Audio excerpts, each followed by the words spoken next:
Good morning students. आज का हमारा टॉपिक जो है वो उसी से आगे से कंटिन्यू होगा। जैसे कल मैंने आपको पार्टिकुलेट नेचर बताया था मैटर का, तो उसी पार्टिकल से रिलेटेड कुछ टर्म्स हैं कुछ, ठीक है, जो आपको समझनी है। जैसे जो पार्टिकल्स होते हैं मैटर के, वो कितने स्मॉल होते हैं, कितने छोटे होते हैं, ठीक है। तो ठीक है, चाहे वो कोई भी मेटल हो, कोई भी मैटर हो, ठीक है, प्रत्येक के पार्टिकल्स जो होते हैं या प्रत्येक मैटर जो होता है बहुत ही छोटे छोटे इनविजिबल पार्टिकल्स से मिलकर बना होता है। जिन उन कणों को, पार्टिकल्स माने होता है कण, उन कणों को हम अपनी नेकेड आई से नहीं देख पाते हैं, ठीक है। बात समझ में आ गई? या एक ऑर्डिनरी माइक्रोस्कोप से भी नहीं देख सकते हैं। तो पार्टिकल्स क्या है? पार्टिकल्स बहुत ही छोटे होते हैं। पार्टिकल्स आर वेरी स्मॉल, ठीक है, बहुत छोटे होते हैं। Which are not visible by naked eye और अंडर एन ऑर्डिनरी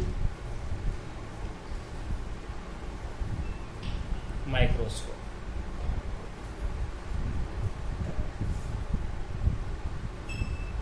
ठीक है, तो पार्टिकल्स जिनका ये मैटर मिलकर बना होता है वो बहुत ही छोटे होते हैं, उनको हम ऑर्डिनरी माइक्रोस्कोप से नहीं देख सकते हैं, एज वेल एज अपनी नेकेड आई से नहीं देख सकते। मान के चलिए एक ड्रॉप ले ली हमने वाटर की, ठीक है, ये एक बूंद ले लिया हमने वाटर ड्रॉप, ठीक है, वाटर ड्रॉप। तो इसमें लगभग 10⁻21 पार्टिकल्स अवेलेबल होंगे जिससे ये मिलकर बनी हुई है, ठीक है। एक सिंगल वाटर ड्रॉप में 10⁻21 का मतलब है कि 10 के बाद में 20 जीरो और लगा देना, ठीक है, बात समझ रहे हो? तो हम कह सकते हैं कि पार्टिकल्स चाहे वो किसी भी मैटर के हों, बहुत ही छोटे कण होते हैं, ठीक है, जिनसे मिलकर वो बना हुआ। सेकेंडली मैं बात बताना चाहूँगा कि जो पार्टिकल्स होते हैं मैटर के, उनके बीच में छोटी छोटी स्पेसेस होती हैं, ठीक है। मान के चलो एक ये ब्रिक है और इसके पार्टिकल्स कुछ इस तरह से हैं, ठीक है। तो इन पार्टिकल्स के बीच में क्या होगा, छोटी छोटी स्पेसेस होती हैं, यानी particles of matter have spaces between them, ठीक है। इसे कैसे आप अच्छे से समझेंगे, देखिए कल मैंने एक आपको एग्जांपल दिया था शुगर का और वाटर का, जो हमने सॉल्यूशन बनाया था उसी को लेकर, ठीक है। मान लीजिए हमने एक ग्लास ले लिया, ठीक, और इसमें इस लेवल तक हमने क्या किया, वाटर भर दिया, ठीक है। इस लेवल तक हमने इसमें वाटर भर दिया और ऊपर से फिर हमने 1 टीस्पून से शुगर को स्प्रिंकल किया इसमें, ये चीनी डाल दी हमने, और फिर इसको हमने क्या किया, कंटिन्यूअसली स्टायर करते रहे, ठीक है।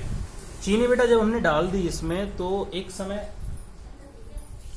हमें ये देखने को मिला, हमारा ऑब्जर्वेशन ये हुआ कि जो वाटर का वॉल्यूम है वो उसी लेवल पर है, ठीक है।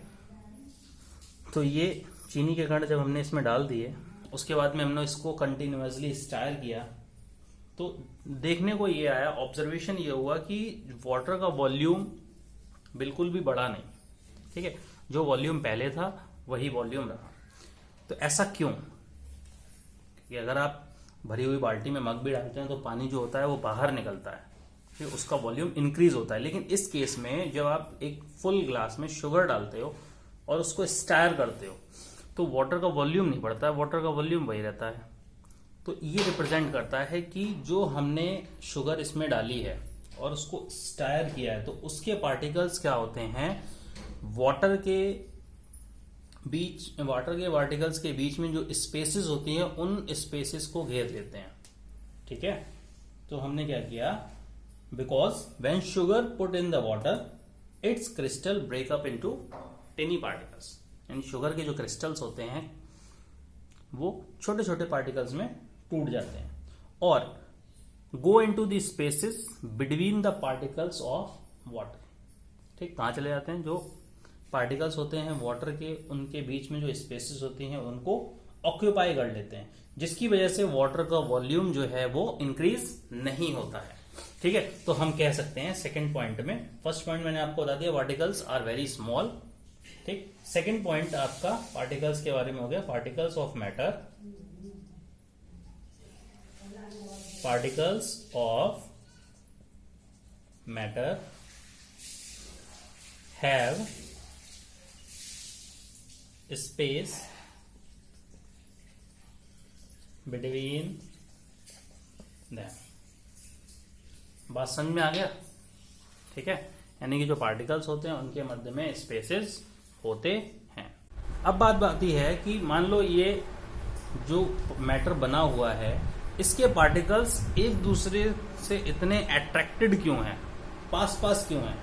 ठीक है, तो ये थर्ड प्रॉपर्टी है पार्टिकल की। थर्ड प्रॉपर्टी क्या कहती है पार्टिकल्स की, पार्टिकल्स के बीच में एक अट्रैक्शन फोर्स लगता है। ठीक है, क्या लगता है, एक अट्रैक्शन फोर्स लगता है। Particles have force of attraction.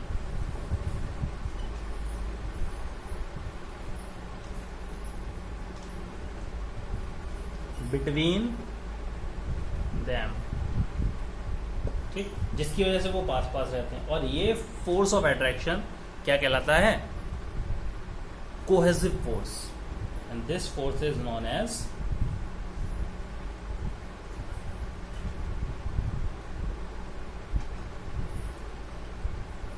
Cohesive force. बात समझ में आ रही है?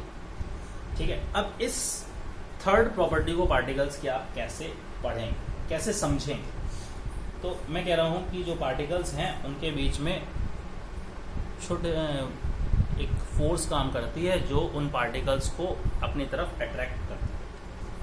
ठीक है, तो इसको समझने के लिए हमने क्या किया, एक ये ले लो, एक चौक। ठीक है, चौक का टुकड़ा ले लिया, एक हमने छोटी सी ईंट ले ली। ठीक, और एक आयरन की रॉड ली, ये लोहे की, ये ईंट है यानी ब्रिक। ठीक, अब हमने क्या किया बेटा, इनको हथौड़े से पीटना शुरू किया।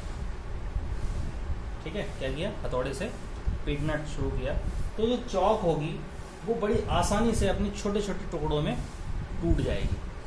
ठीक है, ईंट को तोड़ने के लिए हमें थोड़ा और ज़्यादा फोर्स लगाना पड़ेगा और आयरन रॉड को जब हमें तोड़ना पड़ेगा वो बहुत ही मुश्किल से टूटेगी या नहीं भी टूटेगी। ठीक है, तो कंक्लूजन क्या बता रहा है कि जो ये मैटर हैं इनके बीच में, इनके पार्टिकल्स के बीच में एक अट्रैक्शन फोर्स है। ठीक, और ये अट्रैक्शन फोर्स जो होती है वो हर एक मैटर में अलग अलग होती है। जैसे हमने अभी चौक को थोड़ा आसानी से टूट गया, यानी कि चौक के जो पार्टिकल्स हैं उनके बीच में कम फोर्स ऑफ अट्रैक्शन है। ब्रिक को थोड़ी हमें कठिनाई हुई, यानी कि जो ब्रिक के पार्टिकल्स हैं इनके बीच में, इनके जो पार्टिकल्स हैं उनके बीच में जो फोर्स ऑफ अट्रैक्शन है वो ज़्यादा है किसके कंपैरिजन में, चौक के कंपैरिजन में। और वहीं बेटा इसके पार्टिकल्स के बीच में अट्रैक्शन फोर्स, आयरन के पार्टिकल्स के बीच में अट्रैक्शन फोर्स सबसे ज़्यादा है। ठीक है, बात समझ में आ रही है? नेक्स्ट फोर्थ प्रॉपर्टी कहती है कि पार्टिकल्स जो होते हैं मैटर के वो कंटिन्यूअसली मोशन करते रहते हैं। क्या करते रहते हैं, motion. Particles of matter are in continuous motion, निरंतर एक जगह से दूसरी जगह रोटेट करते रहते हैं या मूव करते रहते हैं। ठीक है, कंटिन्यूअस मोशन। ठीक है, तो कैसे मोटिवेट करते रहते हैं? आप एक काम करो, घर में पूजा वगैरह करते हैं सभी, ठीक है। आपने देखा होगा जब हम लाइसेंस स्टिक को जलाते हैं, लाइसेंस स्टिक समझते हो, अगरबत्ती वगैरह, इसको जब हम लिट अप करते हैं तो कुछ देर बाद क्या होता है, इसकी महक जो होती है वो घर के या कमरे में जिसने आपने जलाई है उसके हर एक कोने में पहुंच जाती है। ठीक है, बात समझ में आ रही है? कुछ समय बाद ये स्मेल जो हुई, पहले हमने ऐसे ही अगरबत्ती रख रखी है, अभी इससे लिट अप नहीं किया, तो स्मेल जो है इसी तक सीमित है। जैसे ही हमने इसको जलाया, इसने क्या किया, जिस कमरे में हमने इसको जलाया इस पूरे कमरे को एंटायरली घेर लिया। ठीक, अब जब घेर लिया इसका मतलब क्या हुआ कि जो छोटे छोटे पार्टिकल्स से मिलकर ये लाइसेंस स्टिक बनी हुई है वो जलाने के बाद में लूज हो गए, उनके बीच की जो फोर्स ऑफ अट्रैक्शन है वो कम हो गई और ये क्या हुए, धीरे धीरे धीरे धीरे पूरे रूम में फैल गए। ठीक है, तो हम कह सकते हैं कि जो पार्टिकल होता है, जिसका बना हुआ होता है, उसके पार्टिकल्स कंटिन्यूअस मोशन में रहते हैं। ठीक है, बात समझ में आ रही है? ठीक, ओके। नेक्स्ट हम बात करेंगे states of matter, most important. आपको सभी को पता होगा कितने स्टेट्स होते हैं मैटर के। ठीक है,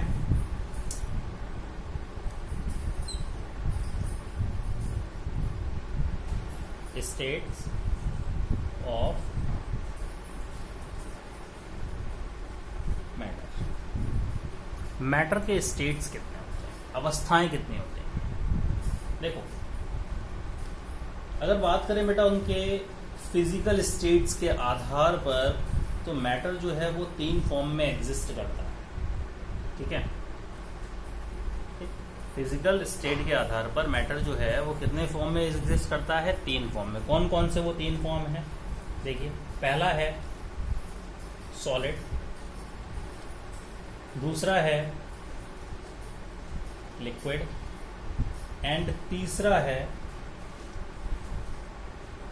गैस। ठीक, तो ये स्टेट्स ऑफ मैटर जो हैं वो किसके आधार पर बांटी गई हैं? उनके फिजिकल स्टेट के आधार। ठीक, बात समझ में आ रही? तो सबसे पहले हम बात करेंगे सॉलिड स्टेट ऑफ मैटर, यानी कि जो सॉलिड अवस्था है वो सॉलिड क्यों है, क्यों रखा गया उसका नाम। ठीक है, और फिजिकल स्टेट के आधार पर इनको कैसे वर्गीकृत किया है। देखिए, जो सॉलिड स्टेट है मैटर की, उसमें जो कंस्टिट्यूएंट पार्टिकल्स हैं, कंस्टिट्यूएंट मतलब जिनसे वो मिलकर बना हुआ है, उनके बीच की जो स्पेस है वो बहुत कम है। ठीक, क्लोजली स्पेस, यानी कि इसके पार्टिकल्स अगर हम बात करें तो बहुत पास पास है। ठीक है, सॉलिड्स में, यानी इनके बीच की जो स्पेस है पार्टिकल्स के बीच की सॉलिड्स में वो बहुत ही कम है। ज़्यादा बड़ा बना दिया, भरते भरते शाम हो जाएगी, लेक्चर ख़त्म हो जाएगा, इसलिए। ठीक है, तो ये तो हम कह सकते हैं कि सॉलिड एक ऐसा मैटर है जिसमें कंस्टिट्यूएंट पार्टिकल्स, चाहे वो एटम से मिलकर बना हो या मॉलिक्यूल से मिलकर बना हो या आयन से मिलकर बना हो, वो बहुत ही पास पास व्यवस्थित होते हैं। ठीक है, इनके बीच की जो मॉलिक्यूलर स्पेस है, इंटरमॉलिक्यूलर फोर्स है इन पार्टिकल्स के बीच की बहुत हाई है और स्पेस जो है वो बहुत ही कम है। ठीक, इसलिए हम कह सकते हैं कि सॉलिड्स, जितने भी मैटर सॉलिड्स हैं, उनका एक फिक्स्ड शेप और साइज रहता है। ठीक है, और इनके पार्टिकल्स बहुत ही कम एक जगह से दूसरी जगह पर मूव कर पाते हैं। ठीक है, बात आती है लिक्विड्स की। लिक्विड ऐसे मैटर्स होते हैं जिनके पार्टिकल्स सॉलिड से तो लूजली पैक्ड होते हैं, बट गैसेस से, जो गैसेस मैटर होते हैं उनसे बहुत क्लोज होते हैं। ठीक है, तो हम कह सकते हैं कि लिक्विड स्टेट ऑफ मैटर में जो कंस्टिट्यूएंट पार्टिकल्स होते हैं वो लूजली पैक्ड होते हैं देन सॉलिड। ठीक है, इनके पार्टिकल्स के बीच में जो कोहेसिव फोर्स होती है वो कम होती है इनके अकॉर्डिंग, सॉलिड्स के अकॉर्डिंग, लेकिन गैसेस के अकॉर्डिंग लिक्विड में या लिक्विड मैटर में कोहेसिव फोर्स जो होती है वो अधिक होती है, स्ट्रांग होती है। ठीक, बात समझ में आ गई। और लिक्विड मैटर जो भी होते हैं उनके पास इतनी, इनके जो पार्टिकल्स होते हैं उसके पास इतनी स्पेस होती है कि वो शॉर्ट डिस्टेंसेस को आसानी से मूव करके कवर कर सकते हैं। ठीक है, नेक्स्ट हम बात करते हैं गैसेस की। गैसेस में जो पार्टिकल्स होते हैं बेटा बहुत दूर दूर होते हैं और आर फ्रीली टू मूव। इनके पार्टिकल्स के बीच में कोहेसिव फोर्स जो होती है वो बहुत ही कम होती है और इंटरमॉलिक्यूलर स्पेस जो होता है यानी कि पार्टिकल्स के बीच में जो स्पेस होता है वो बहुत अधिक होता है। ठीक है, जिसकी वजह से इनके पार्टिकल्स जो होते हैं वो फ्रीली एक जगह से दूसरी जगह मूव करते रहते हैं। ठीक है, बात समझ में आ गई। सॉलिड, लिक्विड और गैस के आधार पर, वो फिजिकल स्टेट के आधार पर मैटर को कैसे बांटा गया है सॉलिड, लिक्विड, गैस में। अब हम बात करेंगे characteristic property of solids. Solid की कैरेक्टरिस्टिक प्रॉपर्टीज क्या है, जो सॉलिडिफाइड मैटर हैं हमारे उनकी। ठीक है, स्टेट्स ऑफ मैटर हो गया। ठीक, अब बात करेंगे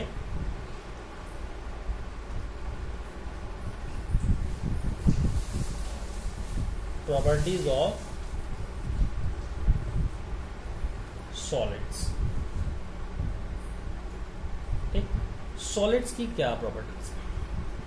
देखो, पहली प्रॉपर्टी आपने देखा होंगे, जितने भी सॉलिड्स देखे होंगे, जैसे स्टोन ले लो एक, जब तक कि हम उसको कोई बाहर से फोर्स अप्लाई नहीं करेंगे उसका साइज, शेप सब एक जैसा ही रहेगा।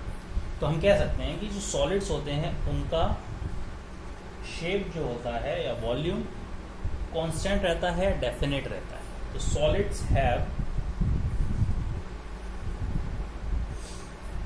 Have definite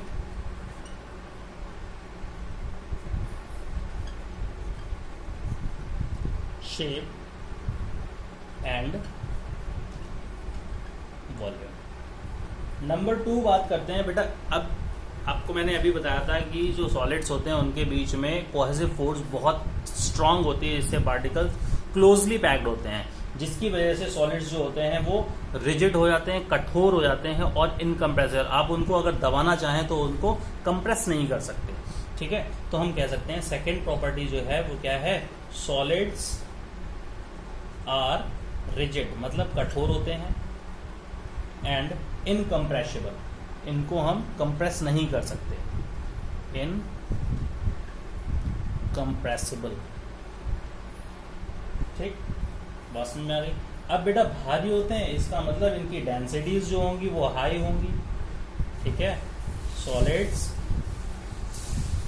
have high density,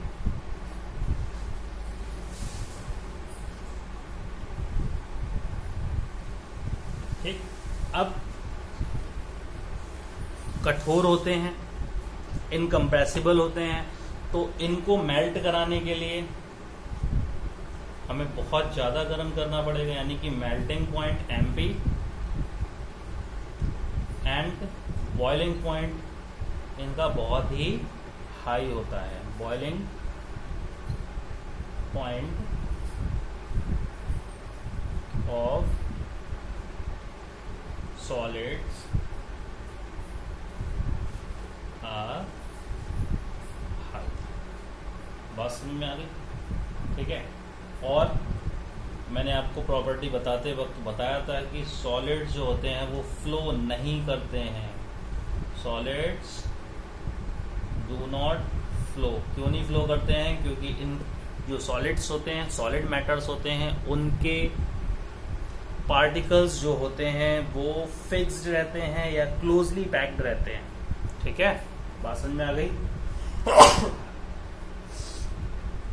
okay, अब हम बात करते हैं लिक्विड स्टेट की, उसके बाद में उसकी कैरेक्टरिस्टिक प्रॉपर्टीज के बारे में बात करेंगे। तो लिक्विड स्टेट बता ही दिया मैंने आपको, इसकी प्रॉपर्टीज देख लेते हैं।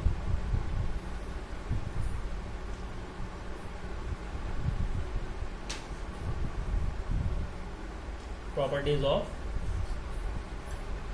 लिक्विड्स। देखिए, अभी मैंने आपको बताया था कि जो सॉलिड्स होते हैं उनका एक डेफिनेट शेप होता है, ठीक, और डेफिनेट वॉल्यूम होता है। लेकिन लिक्विड के केस में वॉल्यूम तो डेफिनेट रहता है लेकिन शेप डेफिनेट नहीं रहता। एग्जांपल दें आपको, आप एक ग्लास ले लीजिए, ठीक है, और इसमें यहाँ तक पानी भर दीजिए। पानी कैसा है? लिक्विड है। अब क्या करो, इस ग्लास को एक बाउल में, ठीक है, यानी एक कटोरे में, किसी में भी बड़े बर्तन में डाल दीजिए। तो इसका वॉल्यूम देखो, अभी ये वॉल्यूम था इसका, और यहां पर आकर जैसे हमने इसमें डाला इसका वॉल्यूम ज्यादा है, तो वाटर जो होगा वो फैल जाएगा। ठीक है, बात समझ में आ गई? तो यानी कि जिस बर्तन में आप उसको डालेंगे वो उसी का वॉल्यूम ले लेगा। ठीक, तो हम कह सकते हैं कि लिक्विड्स, यहां देखो शेप में चेंज हो गया, वॉल्यूम वही रहा। ठीक, लिक्विड्स हैव डेफिनेट वॉल्यूम। ठीक है, लिक्विड्स क्या क्या होता है? डेफिनेट वॉल्यूम होता है, but do not have definite shape. Number 2, slightly compressible होते हैं। आप क्या करो, पॉलीथीन ले लो एक, और उसमें वाटर भर लो और उसको दबाने की कोशिश करो तो वो दबेगा। ठीक है, कंप्रेसिबल है कम, तो स्लाइटली कंप्रेसिबल होते हैं liquids.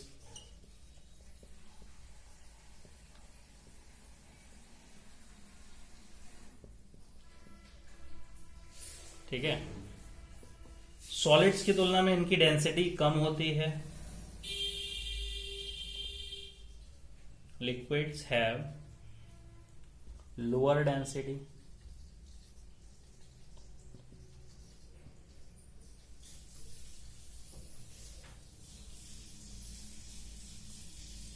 as compared to solids।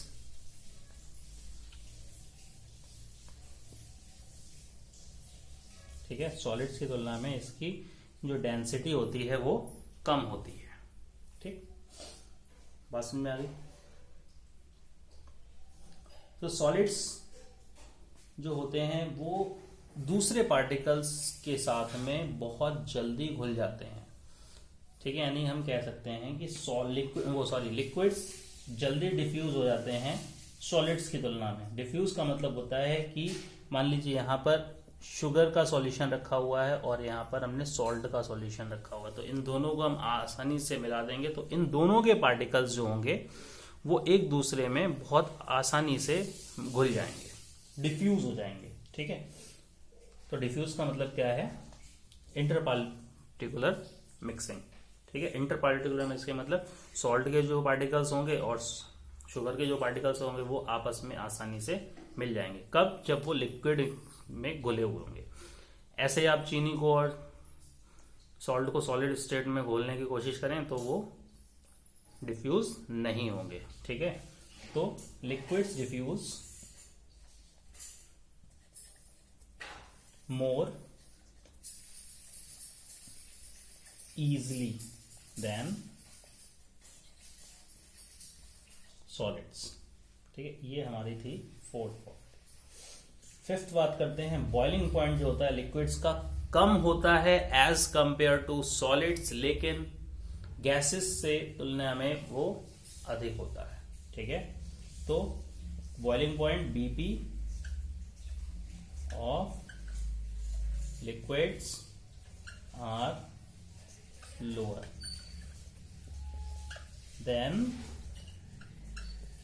solids। Got it? बात समझ में आ गई इतनी? गैसियस स्टेट के बारे में और गैसियस स्टेट की जो प्रॉपर्टीज हैं उसके बारे में हम कल चर्चा करेंगे। ठीक है, थैंक यू।